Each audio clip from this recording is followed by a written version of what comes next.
قلنا إن الرسول صلى الله عليه وسلم لما بقى عنده 12 سنة وكان بيربيه عمه أبو طالب، خرج مع عمه أبو طالب في رحلة تجارة للشام. وأهل مكة متعودين في رحلة التجارة بتاعتهم للشام بيعدوا على دير لبعض المسيحيين، ولا كانوا بيخشوا الدير ولا كان اللي في الدير بيطلعوا لهم، وكانوا كل واحد في حاله.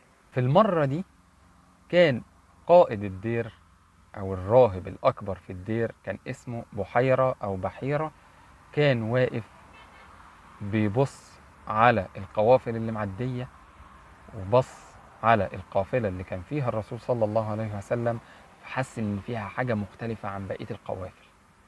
لاحظ إن القافلة دي طول ما هي ماشية في غمامة ماشية فوقيها، ولما بيقفوا الغمامة بتقف، يمشوا الغمامة تتحرك. وهو عنده علم من الكتاب إن ده زمان نبي، فحس إن القافلة دي فيها حاجة غريبة، فبعت لهم واحد يعزمهم على الأكل. فراح مرسال بحيرة ده وعزم الناس دي على الأكل، وهم استغربوا، يعني هم مش متعودين، هم في حالهم وهم دول في حالهم، فإيه اللي حصل المرة دي؟ يعني اشمعنى المرة دي؟ وشدد عليهم: تعالوا كلكم، ساداتكم وعابدكم، كباركم وصغاركم، ما تسيبوش حد، كلكم تيجوا. فراحوا كلهم وسابوا الرسول صلى الله عليه وسلم عند المتاع. قعد الناس واتحط الأكل وبدأوا ياكلوا، وبحيرة بيلف عليهم يبص يشوف أي حد فيهم فيها أي حاجة غريبة، فيها أي حاجة مختلفة، مش لاقي. ايه سبب الغمامة اللي عمالة ماشية معاهم دي؟ لا، ما فيهمش حد يستحق حاجة مخصوص كده. فسألهم: وانت جيتوا كلكم؟ فقالوا له: أصغرنا سنا. فضل عند المتاع، فقال لهم: لا، هاتوه.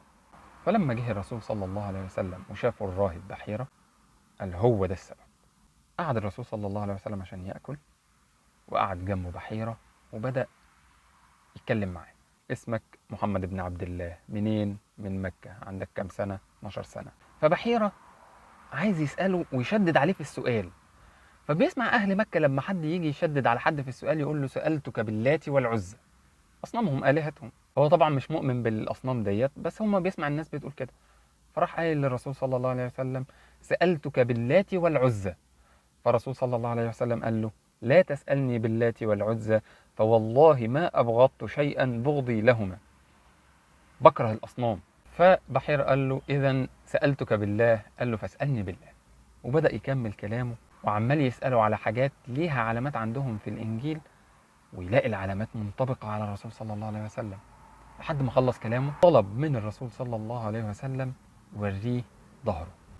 فلما كشف الرسول صلى الله عليه وسلم عن ظهره، شاف خاتم النبوة، فتأكد إن هو ده النبي المنتظر. فراح لأبو طالب وسأله: ما يكون هذا منك؟ يقرب لك إيه؟ فأبو طالب بما إن الرسول صلى الله عليه وسلم عايش معاه 4 سنين دلوقتي وهو اللي مربيه، فقال له: هذا ابني. قال له: ما ينبغي أن يكون أباه حيا، لا يمكن يكون ده ابنك، أبوه لازم يكون ميت. قال له: أيوه، هو أبوه ميت، أنا اللي مربيه، هو ابن أخي. قال له: خد ابن أخوك ورجعه مكة، فوالله لو وصلت به إلى الشام ورآه يهود ليعرفونه، ولئن عرفوه ليقتلونه، مستنيينه عشان يقتلوه.